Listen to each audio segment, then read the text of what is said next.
옛날 옛적 한국의 강원도에는 춘천이라는 아름다운 마을이 있었다. 이곳은 산과 강이 어우러져 자연이 주는 장엄한 경치로 유명했을 뿐만 아니라 사람들의 수명이 유난히 길어 장수마을로 널리 알려져 있었다. 이 마을에는 매년 수많은 이가장수의 비결을 찾으러 찾아오곤 했다. 마을에는 30살 즈음의 한 남자가 살고 있었는데 그의 이름은 나무였다. 나무는 어릴 때부터 몸이 약해서 가족과 이웃의 걱정을 많이 사곤 했다. 하지만 나무는 언제나 긍정적인 마음가짐을 통해 어려움을 이겨내고 춘천의 자연 속에서 몸과 마음을 치유하며 하루하루를 살아갔다. 어느 날 나무는 산책을 하던 중 마을에서 멀지 않은 숲 속에서 낯선 할아버지를 만났다. 할아버지는 나무에게 자신을 이 숲의 수호자인 목신이라 소개하며 이곳 자연의 신비를 나무에게 알려주기로 했다. 목신은 마을 사람들이 장수할 수 있는 비밀이 자연과의 조화로운 생활에 있다고 설명했다. 할아버지는 나무에게 산과 강 그리고 숲속 동물들이 어떻게 서로를 위해 존재하는지에 대한 이야기와 이곳 자연의 균형이 깨지지 않도록 조화롭게 사는 것이 중요한 이유를 설명했다. 그리고 춘천의 특별한 샘물에 대해서도 언급했다. 생명수라 불리는 이 샘물은 1000년이 넘는 시간 동안 마르지 않고 솟아나 마을 사람들에게 건강과 활력을 주었다. 그러나 목신은 이 샘물이 단순히 물리적인 힘 때문만은 아니라고 했다. 마음속의 평화와 이웃과의 화합이야말로 진정한 비결이라고 전했다. 나무는 목신과의 만남을 통해 많은 것을 깨달았다. 그는 자신의 삶에서도 자연과의 조화로운 관계와 마음의 평화를 이루기 위해 노력하기로 결심했다. 마을로 돌아온 나무는 모든 이웃과 화목하게 지내고 자연을 존중하며 매일 샘물을 마시며 감사의 기도를 드렸다. 시간이 지나 나무는 점점 건강을 되찾았고 춘천에 장수하는 할아버지들 중 하나가 되었다.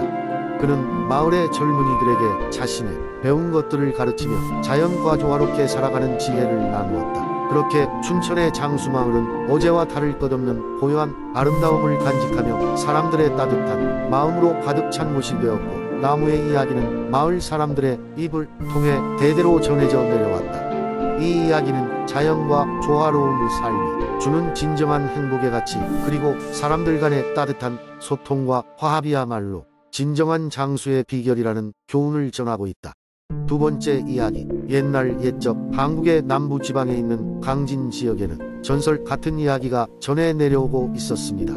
이 지역은 아름다운 산과 강으로 이루어져 있으며 그 자연의 경관은 많은 사람들의 마음을 사로잡았습니다. 하지만 그 속에는 무서운 비밀이 숨겨져 있었다고 합니다. 강진에서 가장 높은 산인 월출산 꼭대기에는 신비로운 봉황이 살고 있다고 전해졌습니다. 이 봉황은 불사의 존재로 매 500년마다 불사의 날개를 펼치고 하늘을 나는 모습을 보인다고 합니다. 이 봉황을 본 사람은 모두 행운을 얻게 되며 그가 살 날 동안 불행한 일이 일어나지 않는다고 하였습니다.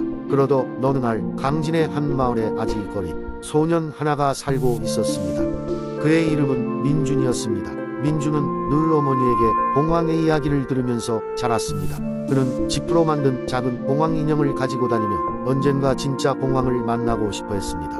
마을 사람들은 봉황 이야기를 전설로 여기고 별로 관심을 두지 않았지만 민준의 마음속에는 늘 불씨처럼 봉황에 대한 꿈이 타오르고 있었습니다. 시간이 흘러 민준은 청년이 되었습니다. 어느 비 오는 여름날 민준은 월출산을 향해 길을 떠났습니다. 모두가 말렸지만 그는 뜻을 굽히지 않았습니다. 불사의 봉황을 만나고 내 운명을 바꾸고 말겠어. 민준은 그렇게 생각하며 험난한 숲을 지나 따뜻한 여름의 비를 맞으면서 길을 이어갔습니다. 길 중간에 그는 길을 잃고 말았습니다. 숲은 깊고 어두웠지만 민준은 포기하지 않았습니다. 그는 별을 따라 다시 길을 찾기 시작했습니다.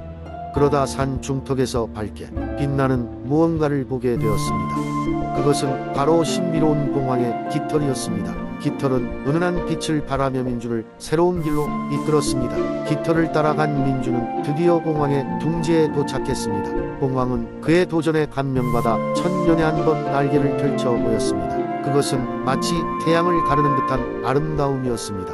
민준은 경이로운 이 날개를 바라보며 자신의 인생에 찾아올 변화에 대해 생각했습니다. 그때 봉황은 깊은 목소리로 말했습니다. 나 불사 깃털을 가져라. 내가 진정으로 바라는 것이 무엇이든 이룰 것이다. 단 항상 내 자신에게 정직해야 한다. 민주는 봉황의 말을 가슴 깊이 새기며 깃털을 받았습니다. 마을로 돌아온 민주는 많은 일을 이뤄냈지만 언제나 그의 마음속엔 봉황의 지혜가 자리잡고 있었습니다. 그는 결국 마을을 번성하게 만들어 사람들에게 존경받는 지도자가 되었습니다. 그리고 민준의 이야기는 강진을 방문한 사람들에게 전설처럼 전해졌습니다. 강진 사람들은 지금도 가끔씩 하늘에서 봉황의 날개를 본다고 합니다. 그리고 늘 그럴 때마다 행운이 찾아온다고 믿습니다. 아름다운 자연과 신비로운 봉황의 이야기는 계속해서 긴 세월 동안 사람들 사이에 전해지며 강진 지역의 전설로 자리잡고 있습니다. 세 번째 이야기 옛날 옛적 한국의 북쪽 끝자락 철원이라는 작은 마을에는 겨울이 되면 특별한 힘을 가진 눈이 내린다는 전설이 있었다. 이 눈은 단순한 겨울의 눈이 아닌 마을의 평화와 번영을 가져다주는 신비한 힘을 지니고 있었다. 마을 사람들은 매년 이 계절이 오면 눈에 축제를 열고 자연에 감사를 표했다. 어느 겨울 철원 마을의 어린 소년 도현은 눈의 힘을 직접 확인해 보고자 하는 꿈을 꾸었다. 도현의 부모는 그를 사랑스럽게 지켜보며 눈의 힘을 느끼고자 한다면 자연을 먼저 이해해야 한다며 자연의 소중함을 가르쳤다. 도현은 부지런히 숲을 돌아다니며 깊은 눈 속에 숨은 아름다움을 찾아 다녔다. 그러던 어느 날 도현은 눈 속에 반쯤 파묻힌 작은 나무 상자를 발견했다. 상자를 열어보니 그 안에는 낡고 오래된 지도 한 장과 신비로운 문양이 새겨진 목각 조각상이 들어 있었다. 호기심 가득한 도현은 마을의 박식한 노인에게로 그 물건들을 가져갔다. 노인은 지도를 살펴보더니 이것은 이곳에 숨겨진 신비한 장소를 가리키는 것이란다 고 말했다. 도현은 흥분을 감추지 못하고 그 신비한 장소를 찾기로 결심했다. 그는 친구인 수영과 함께 무작정 모험을 떠났다. 두 소녀는 지도를 따라 꽁꽁 얼어붙은 강을 건너고 눈 덮인 숲을 지나 마침내 전설 속의 산 정상에 도달했다. 산 정상에는 눈사람이 하나 서 있었다. 이 눈사람은 길을 지키는 영혼이었고 소년들에게 소중한 가르침을 전하고자 했다. 눈사람은 도현과 수연에게 진정한 보물은 마음속에 있으며 자연을 사랑하고 조화를 이루는 데 있다 고 말했다. 이후 두 소녀는 마을로 돌아와 그동안 경험한 이야기를 들려주었다. 그 이야기들 덕분에 철원 마을의 사람들은 자연을 더욱 깊이 이해하게 되었고 그들의 삶은 더욱 풍요로워졌다. 눈사람이 전한 가르침은 마을 사람들 가슴속에 깊이 뿌리내렸다. 철원의 겨울은 여전히 하얗게 내렸고 사람들은 매년 눈의 축제를 열며 눈에 깃든 신비로운 힘에 감사를 표했다. 도현과 수연의 이야기 덕분에 젊은 세대는 자연의 중요성을 깨달았고 마을은 그 어느 때보다 평화롭고 행복한 곳으로 남게 되었다. 그 이후로 누군가 겨울의 눈을 바라보며 철원의 신비한 겨울 여정을 떠올릴 때면 그 순간들은 따뜻한 전설이 되어 영원히 사람들의 마음속에 남았다. 철원의 겨울은 그렇게 사람들 사이에서 특별한 이야기로 전해 내려가며 마을과 자연을 하나로 이어주는 다리가 되었다. 네 번째 이야기 옛날 옛적 아름다운 산과 계곡으로 둘러싸인 한국의 양구지역의 한 작은 마을이 있었습니다. 그 마을은 사계절 내내 우거진 숲과 맑은 하천 덕분에 자연의 경이로운 아름다움을 간직하고 있었습니다. 마을 끝자락에 살고 있는 한 작은 소녀 서하리는 숲에서 보내는 시간을 사랑했습니다. 그녀는 늘 숲에서 따뜻한 햇살을 받으며 산속 수풀의 다양한 동물들과 즐겁게 어울렸습니다.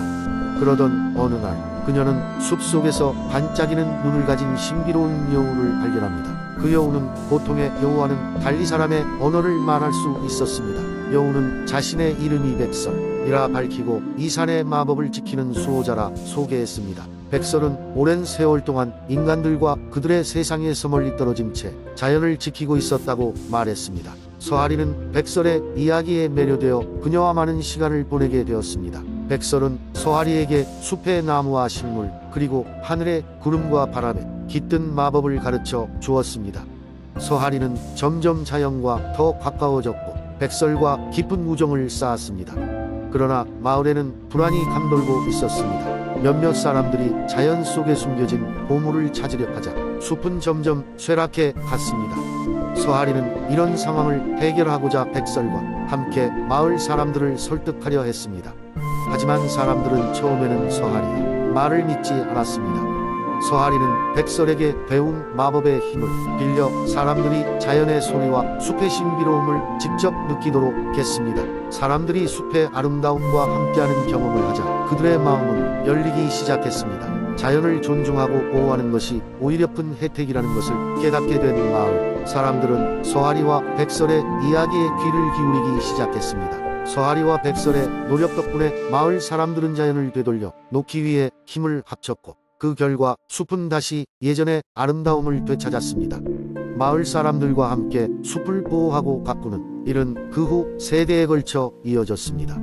마법의 숲속 여우 백설은 서하리와 작별을 고하며 자연과 사람이 함께 살아가는 방법을 알려준 것에 감사를 표했습니다.